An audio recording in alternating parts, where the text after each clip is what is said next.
Hey guys, it's David McKeever and Richard Hunley for this week's episode of our Ask the Broker show. Welcome everybody to today's show. Today, Richard, what's the topic we have for today's show? Well, we've had a few incidents in the office and with other offices. So today is Realtor responsibilities. What are they and what aren't they? And that's the big one. What aren't they? So here's one example.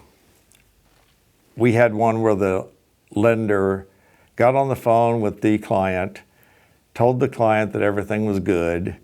The realtor, our realtor, had her sign the contingency release because time was up for the 21-day loan. 3 days later, the lender says they can't do it. The realtor, because of being so involved in everything, is being blamed by the client for the loan going bad. So I think there has to be that separation where the realtor lets the client know that the lender does the loan, Right. and the realtor does the real estate. So there's one example. Do you have anything else that maybe would be another example of what the realtor should do and what they shouldn't do? Yeah, second example of thought came to mind is, handling basically all the inspections. Clients really rely on us to be full service, and I get it. You want to be full service and provide as much as you can for them. And oftentimes the client will ask us to basically call the inspector and get it scheduled. Right. They're at work.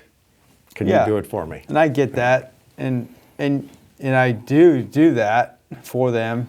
But at the same time, I always ask the question before that: hey, is there any inspectors that you like to use? Do you know of any home inspectors, pest inspectors, roof inspectors that you want to use? If not, I can recommend a couple, and you can consider using those. So you almost want to, instead of just calling them and getting it scheduled, you almost want to put it back on the client and say, which of these folks are you comfortable using? Yeah. Once they decide which person they want to use, then you schedule it. I'm happy to get that scheduled on a certain date and time. But you really want that client to feel some responsibility in picking the people they want to use. Like, hey, here's a couple of lenders, you should talk to them both. Right. Here's a couple of home inspectors, talk to them. You tell me who you want to use. So it falls back on their responsibility a little bit. I remember actually learning that's real estate 101, but we tend to forget those things because we're going to take care of our client and just do everything for them. Yeah. Second part of that is I've seen where, okay, we finally got the inspections done and now we're negotiating and there's too much work to be done, or the loan goes bad or something and it cancels. Now, you ordered it or the realtor ordered it. The buyer says, well, I'm not paying for them. We're not closing escrow. And then, every now and then you hear about a realtor having to pay for a roof and a pest inspection. So good thing they didn't do a bunch of work too, or that'd have been a whole lot of money. So there's another one with that. Now, title, they do the searches and they look for a lien on the house. Well, some title companies do it up front. Some do it way in the rear. Then they come up with a lien on day 25 of a 30-day escrow, and it has to be chased down and either cleared or paid or whatever has to be done with it. And here's our client blaming us for a lien that was on that house that we're representing the buyer on, and the buyer's blaming us. So I think the moral to this whole story is realtors explain what your job is to the client and explain what the jobs are of these other people that are involved, because in real estate there's quite a few people and we don't do all those jobs and we should not get blamed for them.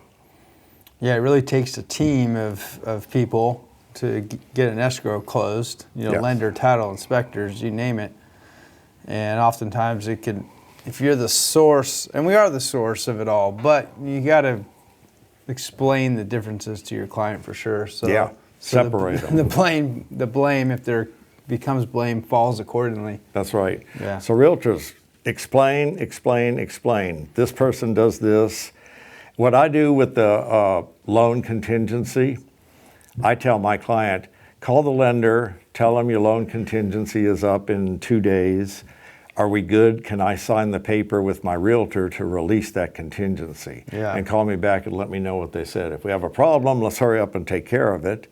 If it's good, then okay, you're convinced that the loan was good from your lender, let's sign.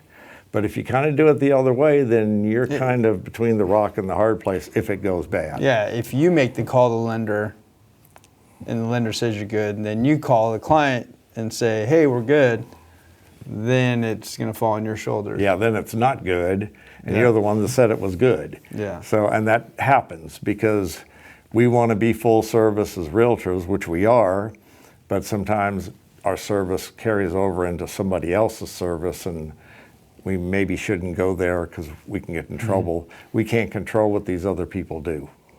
That's right. So what else on that? Anything? I think it's just keep the jobs separated and we'll be okay. Yeah, for sure. I guess that's it for today's show. I think that's it.